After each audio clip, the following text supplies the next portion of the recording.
Welcome, everybody. It's a pleasure to have so many fine professionals here. I'm glad that you're introducing yourselves and telling us where you're from. It's good to see some familiar names there in many places that I've visited and others I'd love to see. We're going to be talking about ECPE and general preparation guidelines, and especially focusing on the writing section. My name is Fernando Flurking. I'm the director of the Marketing Communications and Stakeholder Relations, and my colleague Emily Clifford, our Academic Services Manager, is joining me today for this session. We really appreciate all the questions that you sent. They helped us to organize the webinar based on what you needed to know. So we'll try to answer the majority of those questions. If we have time, there's a Q&A section here. Leave your questions that you want us to answer through the Q&A. And the chat is mainly to interact and to share a few other ideas. We'll ask you to do something else there as well. There will be a couple of polls to help you interact with us in terms of the ratings for different samples of performance. Here you can see the agenda. We mainly worked on the content for this based on your questions, as I was saying, but from our experience, from our point of view as kind of educators and teachers in the classroom and having prepared students for exams as well.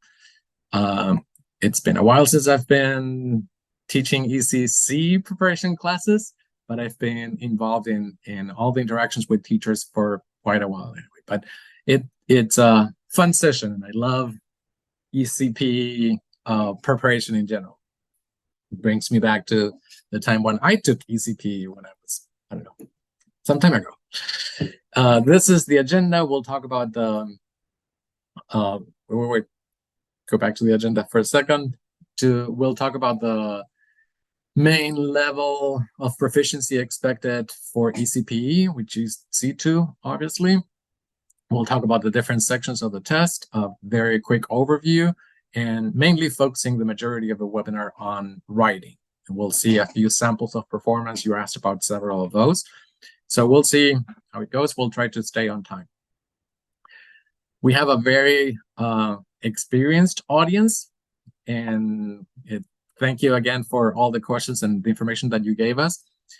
Even if we can't answer some of those questions, all the insights that you shared with your questions and the information that you sent us when you register for the webinar will also help us to decide what else we're going to be needing in terms of preparation materials for ECP in particular. We have several people that are, obviously all of you are preparing students for ECP, but many of you are also preparing for other exams, especially ECC. And with quite an experience in terms of preparation of exams. The majority have been preparing students for ECP for more than 10 years. It was interesting to see the different sections that you thought were more difficult for your students, and by far writing seems to be the toughest section for them, followed kind of by speaking, reading, listening. Obviously, those are very kind of individual needs that students need to continue to develop, but we see that there is an important need for more support for the writing section and to help you with other ideas. In general, the questions that you sent are reflecting those needs of your students, so we're going to be focusing a lot more on the writing part. And Emily, you can start with some good news. Thank you, Fernando, and thank you to everyone for joining us. I'm very happy to be here to talk about ECPE and also, as Fernando said, to announce some good news. Some of the questions we received from you in the registration for this webinar were about preparation materials, how to prepare students for ECPE in general, and all of the different skill sections. So I'm very excited and happy to let you know that there is a brand new resource that will be coming very soon, which is an ECPE preparation guide, which has been written for teachers. And I'll talk a bit more detail about what is contained in that guide in a moment.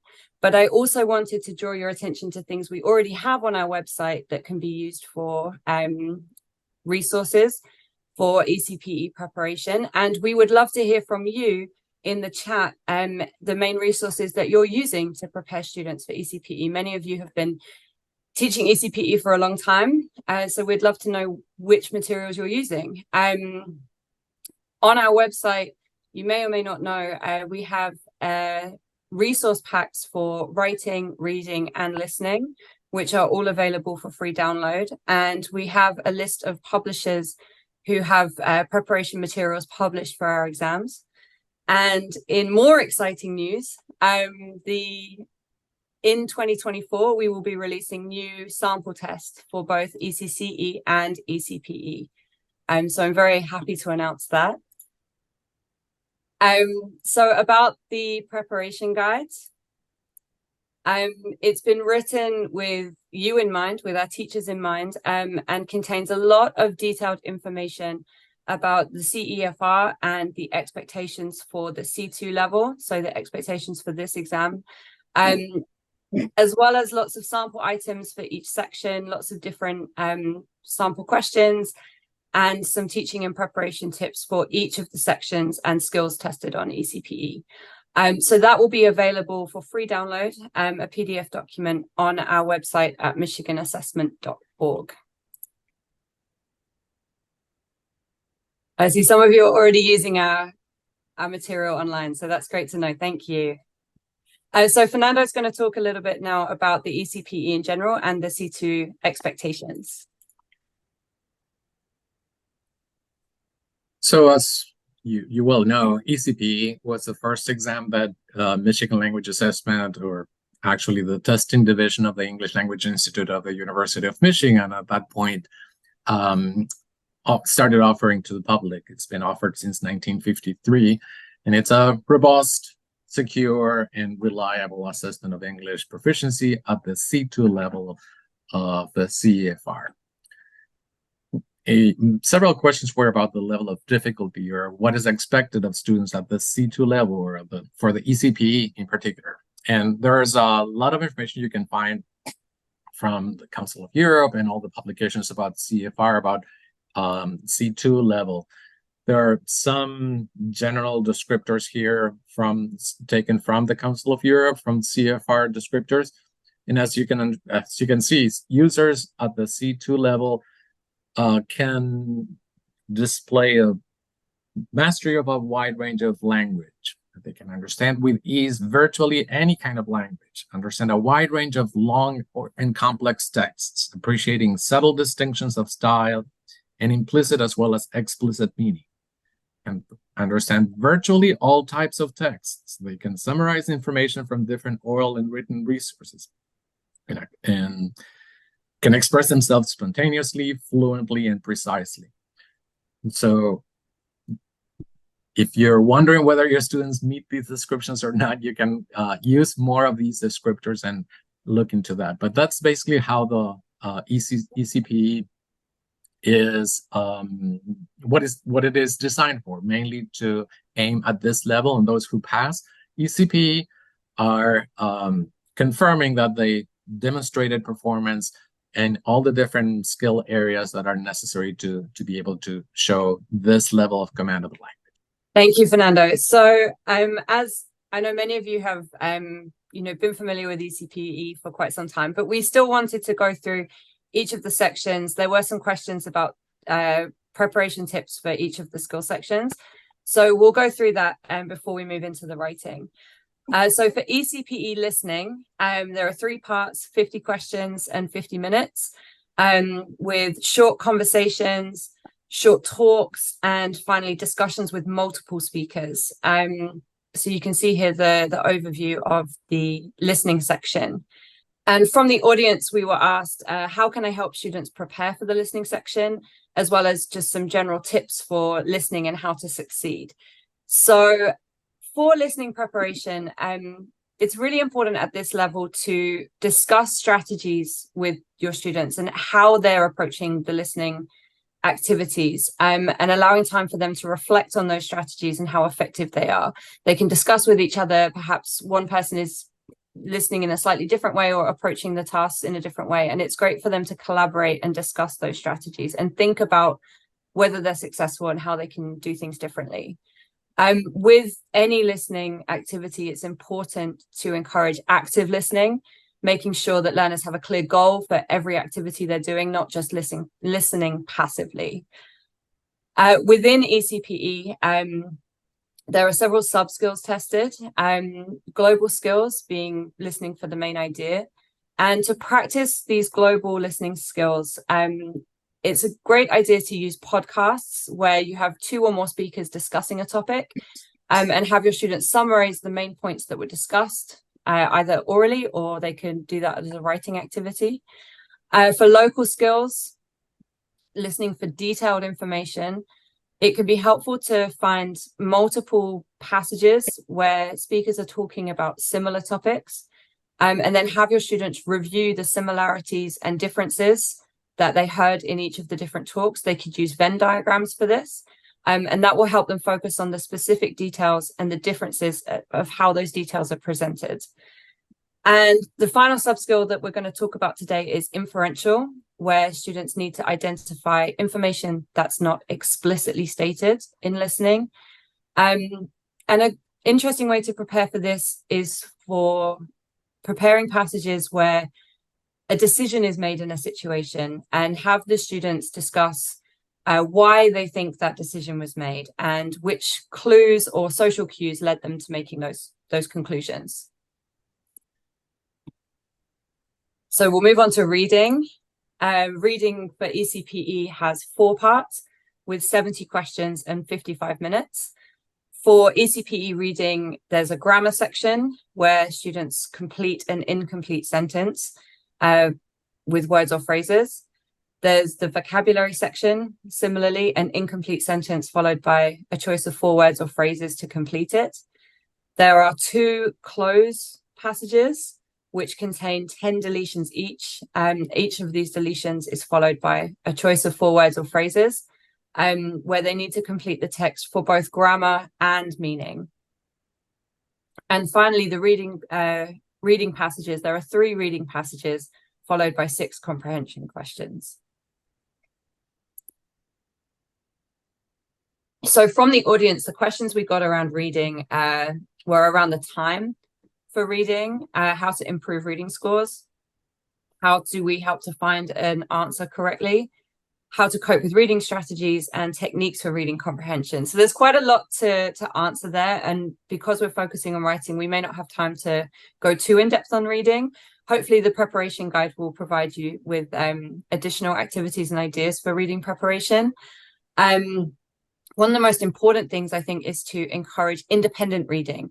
This can be for pleasure as well as educational purposes. The more students are reading, the more exposed they are to language.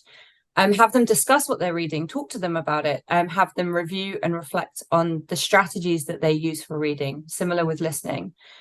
And at this level, following from what Fernando was saying about the CEFR expectations, students need to be exposed to a wide range of genres, contexts, audiences, and different purposes for writing. So persuasive text, informational text, educational text. Again, we have the global skills, local skills, and inferential skills. An interesting way of practicing global skills, reading for the main idea, can be to practice writing book blurbs, which will both encourage students to read something and then create a blurb describing what they've read without giving away too much information. So creating a summary effectively. For practicing local skills, have students read detailed text passages and ask them to create or respond to questions that require identification of specific details. And finally, for inferential skills, explore narratives with your class, identifying how writers use language to express thoughts and feelings indirectly, how they use language to create meaning without saying it explicitly. For speaking, ECPE speaking section is 5 stages and it's 30 minutes. Now, the speaking examination is conducted in person, and there will be 2 or 3 test takers and 2 examiners for this section of the exam. And the stages consist of asking and answering questions, orally explaining and paraphrasing some written descriptions, providing recommendations, negotiating a decision, and presenting and justifying a position or decision. And the speaking section is evaluated by our certified speaking examiners. So I hope that answers the question about the format of the speaking test. Here is the rating scale. It's quite in-depth. We won't be going into all of the different aspects of the speaking rating scale. It is available on our website. But the areas that, or the criteria for the rating scale are discourse and interaction, which involves the development, functional range, and listening comprehension. Then we have the linguistic resources, which covers the grammar and vocabulary. And finally, delivery and intelligibility, so fluency, intonation, prosodic features. So for speaking, we had some questions about enhancing students' confidence with speaking. And one way of building confidence with speaking preparation is by giving students material to prepare in advance of a lesson. For example, they could explore relevant vocabulary, research a topic, think about some recommendations. And as they become more confident, you can then reduce the preparation time as they're able to start speaking more spontaneously. At this level, teaching specific public speaking skills and analyzing examples of people presenting and justifying a decision can be very, very helpful. Have your students explore how the speakers present and support their ideas, in addition to aspects of the delivery and the spoken language. You can also watch and listen to sample ECPE speaking examination performances, and using the rating scale, ask students to rate those performances. Speaking as much as possible is the best way to prepare for this. Just have them practice lots of exam style tasks with classmates. You can even utilize technology and record their spoken presentations and then watch them back together, give feedback, encourage self-reflection. So these are some ways you can prepare for the speaking exam. And I think Fernando is now going to talk to you about the writing section. You are correct. How did you guess? So we got a lot of questions about writing. You know, you're familiar with the format. There's one task to be completed in 45 minutes. They have an option of either an article or a proposal or an essay. There's no word limit for this task. They have to develop that topic kind of with sufficient information to be able to support their opinions on the expectations that we discussed previously and for the C2 level. 3 sources are provided so that test takers can also incorporate that, and that was also mentioned from the CFR descriptors and as one of the different areas or expectations at this level of proficiency. And it we'll elaborate a little more once we talk about the different samples there. At least one of those sources have to be incorporated into the response. From the questions that we got, there were tips. We'll talk about a few ideas how to help your students, and especially at this advanced level. The types of exams, we'll see samples of all the different types and articles, proposals, and essays. There were several questions about proposals, really. How many ideas should students ideally give in each paragraph? That will depend on how they are elaborating on that particular topic, but they have to provide sufficient information in order to support their argument appropriately. How many words? We've talked about the words, but the word limit, it's not how many words, it's basically how the quality of the content that they are writing, the language that they're using. It can be a short, very well-crafted essay, or it can be a very long, I don't know, nonsense in some way that does not really meet the expectations. It's not really about the number of words. It's more about the quality of their response. The next slide shows the specific expectations for writing from CFR at the C2 level. At this level, they can produce clear, smoothly flowing, complex texts in an appropriate and effective style. They can produce clear, smoothly flowing, complex reports, articles, or essays. Does that look familiar to anything related to ECPE? They can provide appropriate and effective logical structure, which helps the reader identify significant points. Can set out multiple perspectives on complex academic or professional topics, clearly distinguishing their own ideas and opinions from those in the sources. So those are expectations for the C2 level by the CFR, and our exam obviously is reflecting those. In the design of the task, you can see elements that are related to what you can find for these expectations in general, and as well as the scoring rubric. So this can give you an idea of a level of difficulty of the task and what is expected in terms of the type of performance. And the rating scale will also help you understand how the samples are, the written performances are evaluated, and which also reflect that level of complexity. There are different areas. These are the 4 main categories. The rubrics are available on our website. You can look at them if you want, but we're evaluating task completion, the development, the language, and authorial voice. We'll look at each of those in more detail in relation to different samples, but for the task completion, is the content, is the essay or the written response sufficiently supported to elaborate on the argument that is requested as the written assignment in this case? Is the content relevant to that prompt? Is it completely fulfilled as a requirement, meeting all the expectations that were mentioned in the prompt? And is at least one of the sources included as part of the development? In terms of well, I was talking about both task completion and development. And in addition to that, it's all how the essay or how the written response is organized. Language, vocabulary, the vocabulary and grammar, the control of those to different areas have to be in accordance with the expectations for the C2 level, which is kind of a highest level of proficiency in terms of performance in practically any type of situation. Authorial voice refers to the originality of the content, how the writer expresses their own ideas, and how they engage the reader. So let's look at the samples and the tasks and a few samples in this case. We'll begin with a proposal because we had several questions about proposals.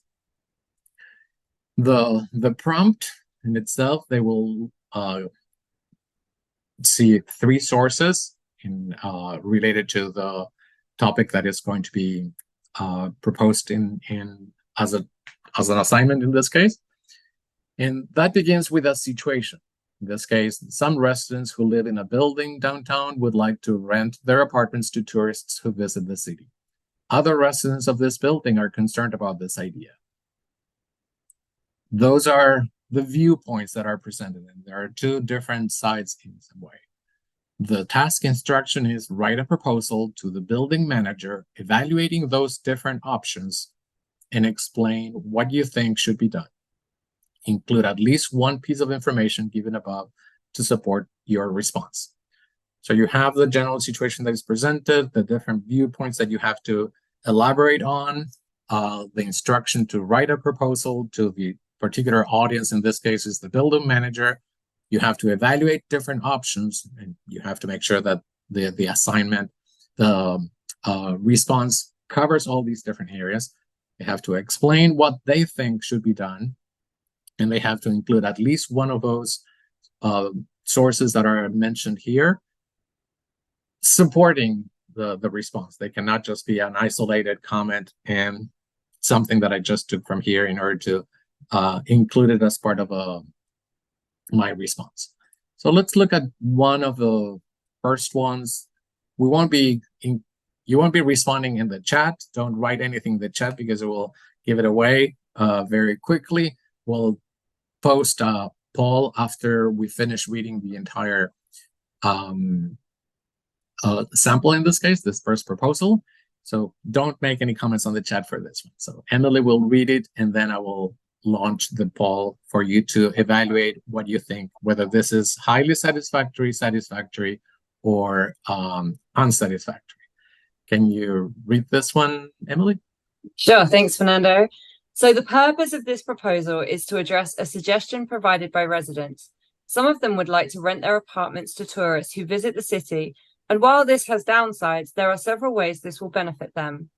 First and foremost, the main concern is that because of the insubordination of some tourists, it's nearly impossible for citizens to completely trust them and provide them their house as accommodation. This means that renting your house to a stranger can be hazardous. Another shortcoming is that residents ought to find a place of their own to stay because their house is to be rented by tourists. Moreover, tourists staying in residents' houses will be harmful to hotels. A recent survey indicated that the hotel's income in Europe has decreased significantly from 2016 to 2018, and by imposing this innovative idea is bound to decrease more. This means that this idea will not appeal to the majority of hotel owners. Secondly, this suggestion provides abundant advantages. For instance, if tourists are to stay in citizens' houses, they will be provided the opportunity to see how living as an ordinary resident in a foreign country looks like. Dr. Barbara Santos, who is certified in the field of cultural studies, pointed out that using the resources that we own will be a key in unifying our society. Furthermore, this idea will benefit tourists and residents financially. Staying in a hotel is more expensive than a resident's home, and the income of a resident who will rent their house will be increased. To sum up, I deem that this is a brilliant idea, but only citizens who are willing to rent their houses should participate in it. There is no need in making this mandatory. Great. So I already launched the poll. You can tell your ratings for this one, whether you think it's highly satisfactory, satisfactory, or unsatisfactory. I'll keep elaborating a little more on this. In terms of task completion, the topic of the prompt is addressed, and this fulfills the task requirements for the proposal. 2 of the resources were integrated into the response, and quite accurately in supporting the main argument. In terms of the development, the writer's ideas are supported by the source material and several examples that are provided original information. The writer demonstrates in-depth consideration of the topic, showing the different angles of this topic, and the response is clear and very logically organized, using cohesive devices that show that kind of progression. In terms of the language, there is very good control over simple and some complex structures with minor errors. Vocabulary is precise and sophisticated. You have some examples highlighted there. In terms of authorial voice, there's original content. Other ideas rely on the source material, but there is little engagement with the reader that could be improved. There is some return here. I don't know if anybody.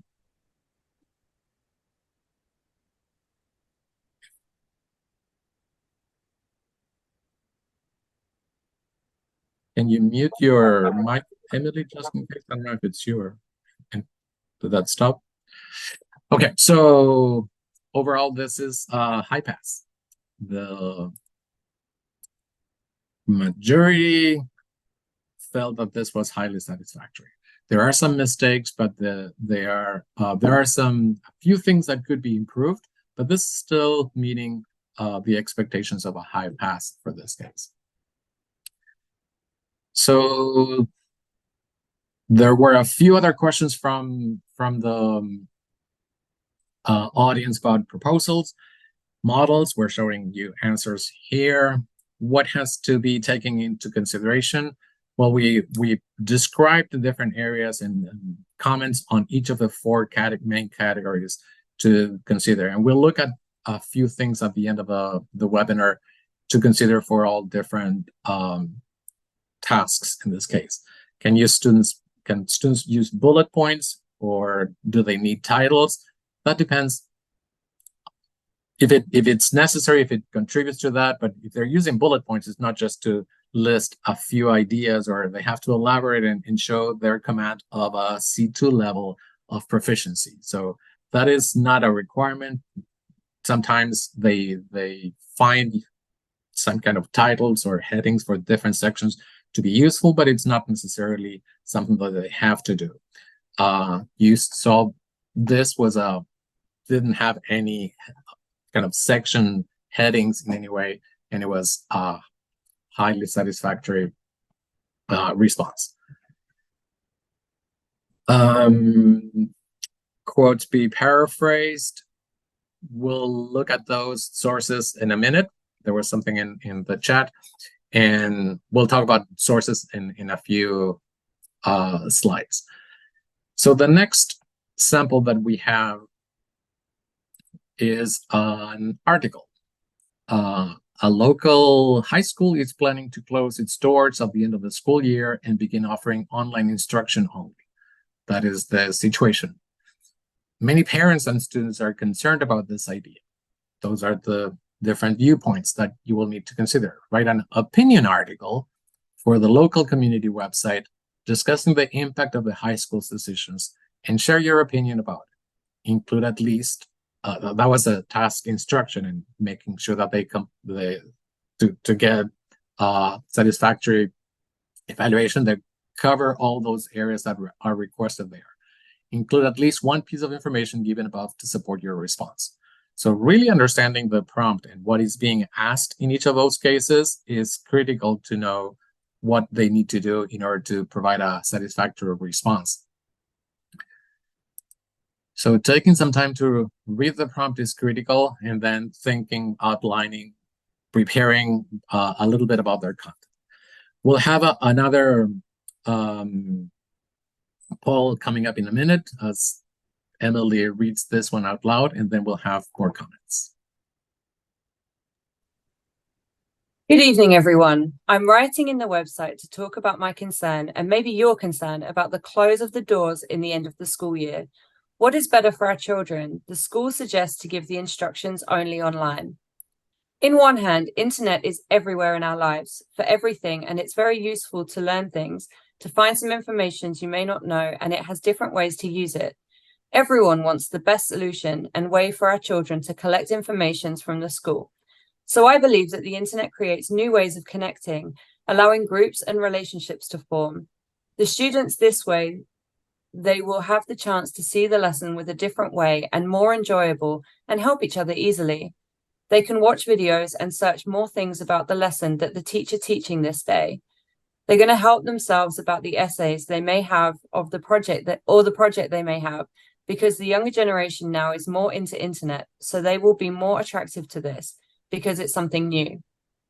On the other hand, the students, they will lose the face-to-face connection. One more important thing is that some connection problems may happen, and some days the students lose the lesson. Sorry, the poll just popped up. Also, 79% of teachers in the US think technology makes learning more interesting, and I don't think is a big number, so that's a little bit concerning, but we can try and give a chance for change. Ending up, I want to say one of the most important things. The average number of minutes per day that teens spend online is 250 on mobile and 229 minutes on laptop or tablet. That's a big number, so I believe that the students, they're going to be more attractive than they are now, and we have to give a chance. So this is a very interesting one to analyze. It looks really nice, very neat handwriting, very kind of, it looks like there are different sections, paragraphs, lots of transition phrases and things. In terms of task completion, it's interesting to see your responses. The poll, I'll share your results in a minute. But the writer attempts to fulfill the task requirement, favoring, his opinion is more tending towards the implementation of online instruction, which is mentioned in the last paragraph.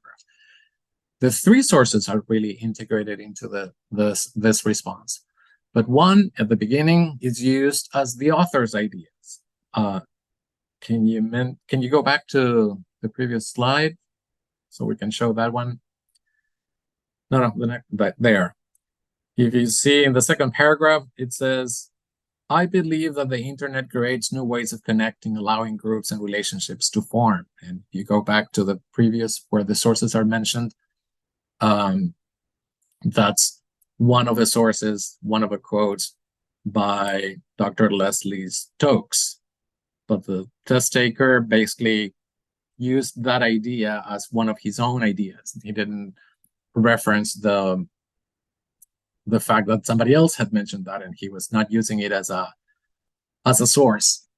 The other two are limited and not really, the writer doesn't elaborate much on that, and they're not really connected to the main topic. In terms of development, some ideas are presented, obviously, but they're not fully developed. It relies a lot on the content from the prompt, ideas and language taken from the prompt. The main topic and arguments are neither clear nor well developed. The article has an introduction, the two body paragraphs, a conclusion, but organization and cohesion are not always clear. In terms of language, there is some control over simple structures, but there are many basic grammar errors and inaccuracies in complex structures. Mostly simple vocabulary is used. And in terms of authorial voice, most of those ideas are not really original, and they're either borrowed or even provided from the sources, and there is no engagement with the reader. This is an unsatisfactory essay, and that's what the majority of you also felt when reading this one. It kind of from the surface and a quick evaluation, it might look nice, but it's, as you see, the quality of the content, the response, the ideas, the elaboration, the organization, the language are not really meeting the expectations for this level. So let's go on to another example. This is a little longer. Can you read this one, and we'll have another poll when it's getting to the end. Sure. Nowadays, it is well known that the technology changes many industries. One of them is the education, and due to that, a local high school has decided to stop in-person lessons and offer only online ones. This plan is beneficial in many ways, but it is not without drawbacks. Perhaps it should be implemented, but it is worth exploring different points of view before reaching any further conclusions. On the one hand, the local school's plan to replace lessons in classes with lessons in virtual ones is an attractive one for several reasons. The technology, and in particular the internet, creates significant opportunities for the schools. A researcher who is in favor of this plan argues that the internet has transformed the procedure with which people are connecting and their relationships are created. In other words, students could create strong relationships during online lessons. Also, according to a recent survey, the vast majority of teachers who use technology in class make more interesting lessons. As a result, the online lessons could be more attractive for the students, and thus they could be more motivated to participate. Finally, online lessons will give the opportunity to students to travel to other countries during the school year. This will help them to broaden their horizons, meeting new cultures. On the other hand, there are certain limitations to consider. Students already use devices for many hours. A study mentioned that teenagers use either mobile phone or laptop for over 400 minutes on a daily basis. This means that if lessons become accessible only by a laptop, students will spend all day in front of a device screen. This could create health issues on students' eyes. Also, the application of this plan could create social problems to students. Students participating in online courses will not meet the others in person, and strong relationship building could be more difficult. Moreover, they could not have the opportunity to improve their social skills, which will be necessary for their whole lives. Taking the above into consideration, it turns out that the advantages of the high school's plan to offer only online lessons outweigh the disadvantages. Nevertheless, it's imperative that the local high school organize in-person events so that students have the opportunity to know them better and improve their interpersonal skills. Thank you. So the poll is already running. See your responses. most of you agree with the final score for this one. So the prompt specific topic is fully addressed, and both positive and negative impacts are discussed. The writer explains their opinions clearly, fulfilling the task requirement, and integrating the sources very smoothly into the development. The response is very well thought out and very convincing. Ideas are extensively supported and developed very well. There is evidence of great depth of thought about the topic. The ideas are very clearly organized, logically organized, and well connected. There's very good command of language, simple and as well as complex structures and vocabulary. Vocabulary is also sophisticated and appropriately used. The minor errors don't really affect comprehension.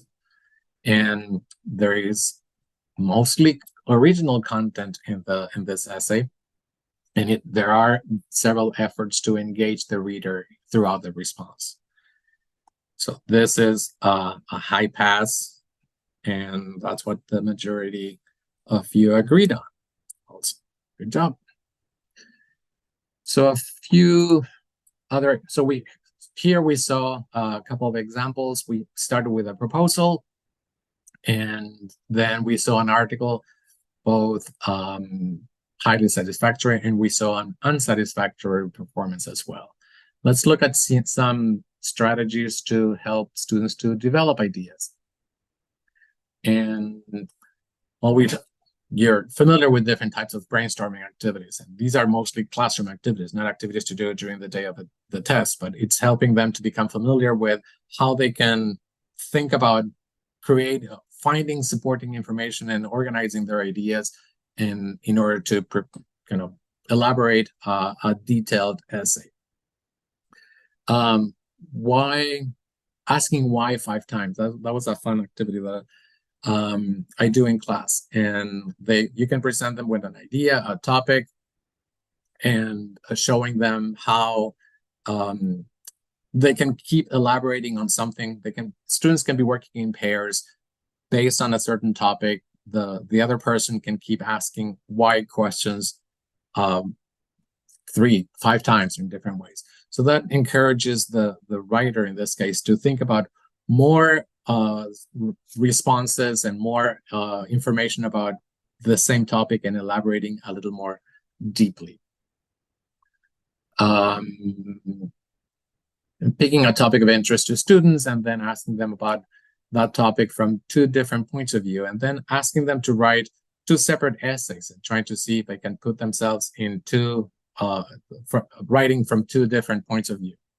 Okay, thank you. So as you know, with ECPE writing, 3 sources are provided, and it's expected that test takers include at least one of these sources into their response. And we received quite a few questions, as you can see, related to these sources. So we've tried to answer some of those questions here and provide some tips for helping students use those sources and to incorporate evidence into their response. The best responses should have the sources fully integrated into their response. Not just repeating the information, but analyzing, expanding on it, citing it correctly, and connecting it to their own ideas and opinions. A way of doing this in class is to analyze examples of written texts that do include sources. This could be news articles, academic papers, reports, and ask students to identify how the sources are referred to, how the source is used to support the main idea, and how the external source is acknowledged. It's very important in both educational and professional contexts that information or sources are cited accurately and correctly to avoid plagiarism and promote academic integrity. So this is a really important thing for students to practice, according to so-and-so, and then correctly citing the information.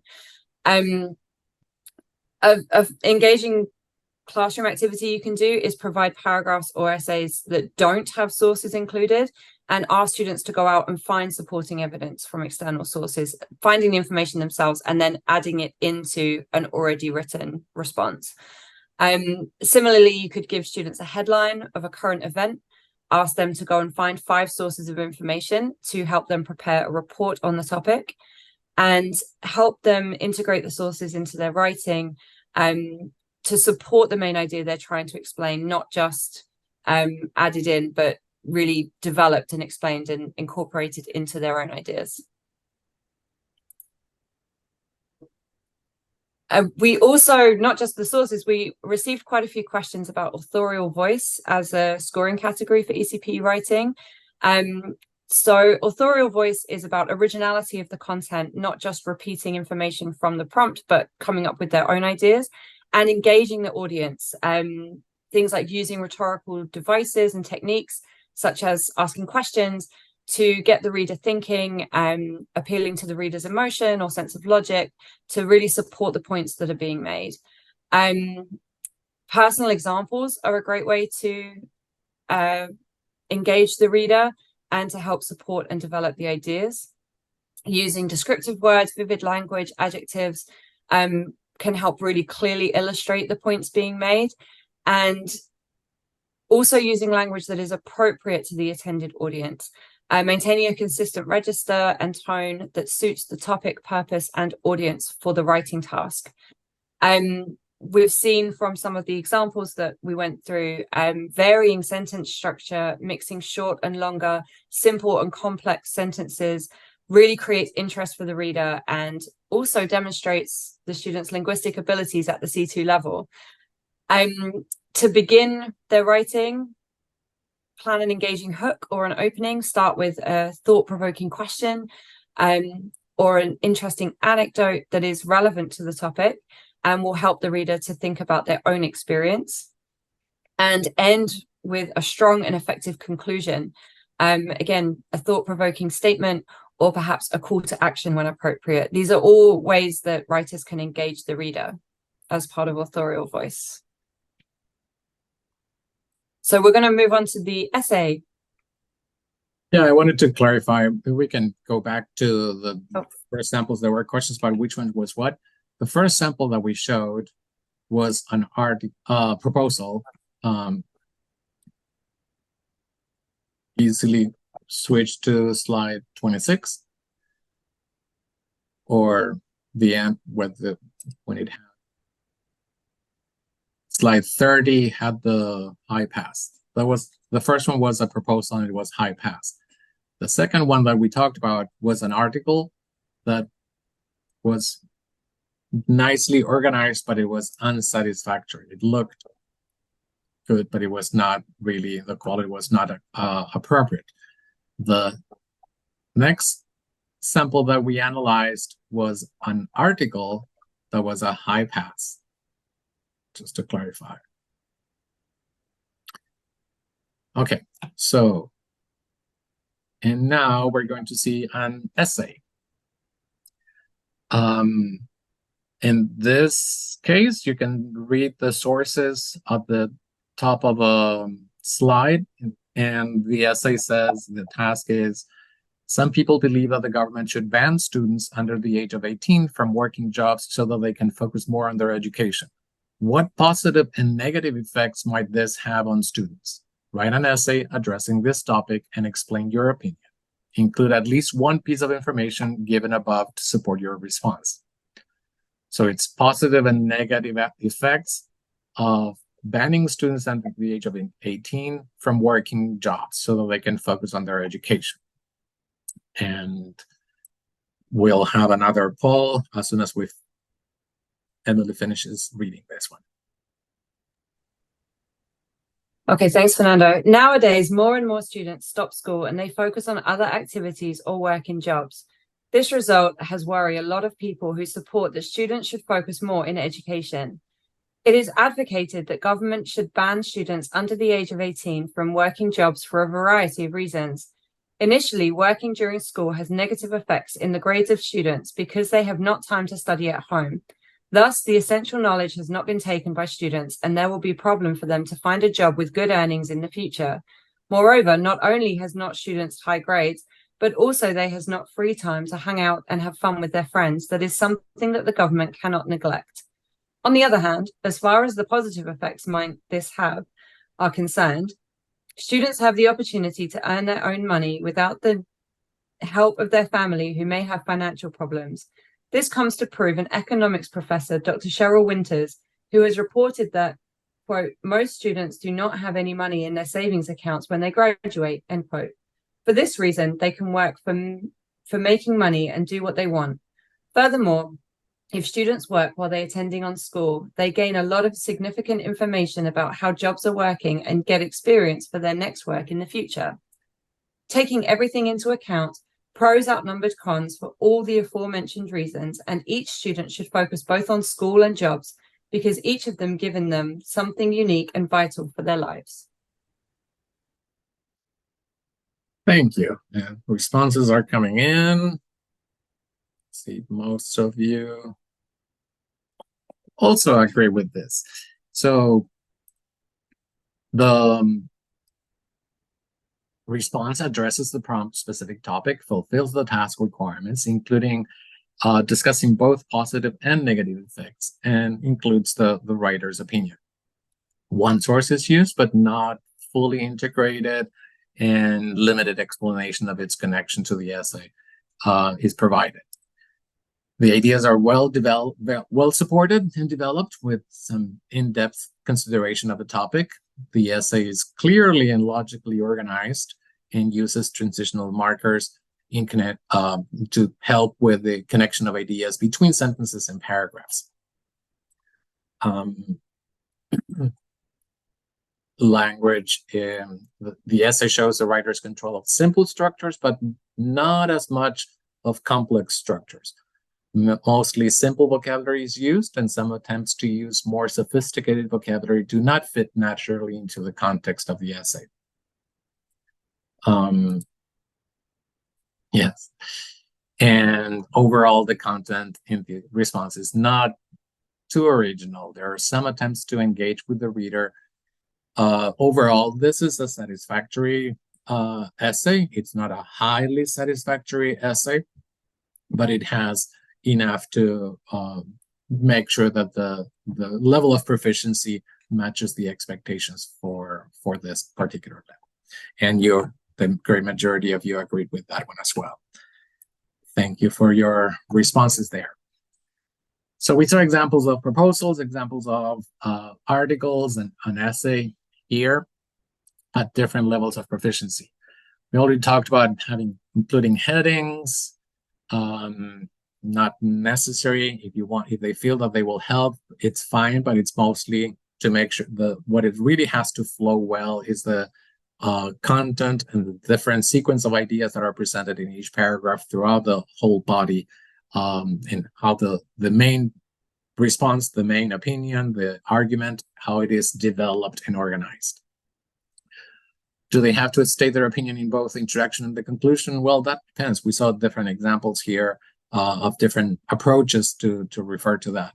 But it's really important to engage the audience in some way. So that opinion has to be very clear from the beginning. It can be mentioned, or it can be introduced at the beginning, but really solidified in the conclusion. There are different techniques to do that. There's no fixed formula to know how to tell students how to elaborate on that idea. It is clear that they have to, the only clear thing that I would suggest is basically that they have to include their opinion, and that has to be clearly supported with more than just information from the prompt, with ideas of their own. How important are grammar and spelling mistakes? We talked about those and we saw examples. How many paragraphs? There's no fixed number of paragraphs, but there has to be sufficient information for a well-developed essay showing those opinions with sufficient information and supporting details. So that will depend on how many main ideas they want to elaborate on. An outline, even though it might look like it's taking away from the time that they have to write, preparing an outline and organizing these ideas will save a lot of time later on. It's always a very helpful tool, and to keep them organized as they are writing.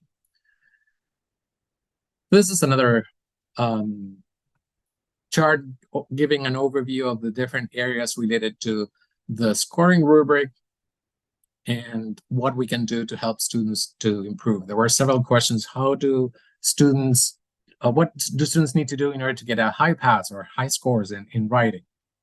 Well, these are key areas. They have to address the prompt. They have to really read the prompt and understand what they have to do in order to respond to that. So really clearly understanding reading the requirements of the prompt, planning the response, spending a little time thinking about that, analyzing other writing samples, looking at a lot of work on other sites can help them understand what is necessary in order to address the prompt and when a sample response is not really addressing that. Fulfilling the requirements of a selected writing task, they have to know what is required for an essay, for a proposal, and for an article. So the approach will be different. How they're engaging with the audience will be different. There are a few things that they can do on that. They have to use at least one of the sources and not just kind of throwing it in the middle of a paragraph. It's basically integrating it smoothly into their ideas. It has to support that main idea of that paragraph. It has to be clearly linked. It's not something that they will just add as a separate sentence to, I don't know, increase the length of the paragraph in some way. It has to be all the ideas that are proposed as sources are related to the main topic. They can choose which one fits well within their own opinion on how they're elaborating that topic. But you have a few suggestions about different types of ideas or activities to do in terms of sources, and Emily was mentioned a few before.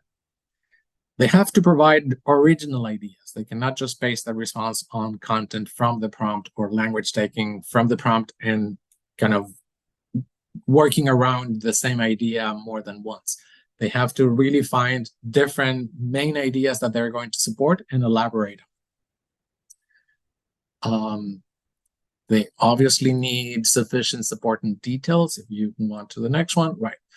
And you have some suggestions about ideas to work on that. But they at this level, at a C2 level, and the expectations are really like for the highest level of proficiency in terms of all skills, particular writing in this case, they need to be able to elaborate, explain in detail with a lot of examples to make sure that the reader understands their topic, their opinion, and the argument that they make. Organization is an important area because those ideas might be really good, but if they're not put together in the right way, they're not really communicating the message. Using a wide range of structures and vocabulary is obviously a characteristic of the C2 level. It's not only understanding wide range of vocabulary and in the reading vocabulary section, closed section, they have to be able to actively use that as a more sophisticated user of a language, showing the broad range of vocabulary. And of course, grammar, control of grammar and different advanced structures. And engaging the reader, including language that can make the reader think about the response and think about what they would do in that case, how they would respond to that situation in some way. And we saw different examples here about those. And for the last slide, Emily. Thanks, Fernando. So just some general tips for improving ECPE writing for the exam. We can't stress enough, practice makes perfect. The best way to improve writing is to keep writing and practice writing exam style responses. Use the CEFR C2 level descriptors and the ECPE writing rating scale to help assess students' abilities and encourage lots of peer and self-assessment. So students really understand what they need to do to get those high scores. Please remind them to pay attention to the audience for the chosen writing task and adjust their language accordingly. They need to practice the exam timing. You can use timers in the classroom. Start by giving slightly more time than the exam allows. As they get more proficient, you can reduce that time to effectively emulate the exam conditions. And on that topic, practice writing by hand, not on a computer. So they really build those hand muscles and get used to writing a lot. We will be holding some webinars for ECPE test takers in November, so please look out for those. But thank you so much for joining us today to talk about the ECPE. I'm going to pass back to Fernando to wrap up. Thank you. We've been answering most of the questions. We're out of time by now, but we will share the slides with the audience once we can process them. And so you will get an email with a link to get back to this.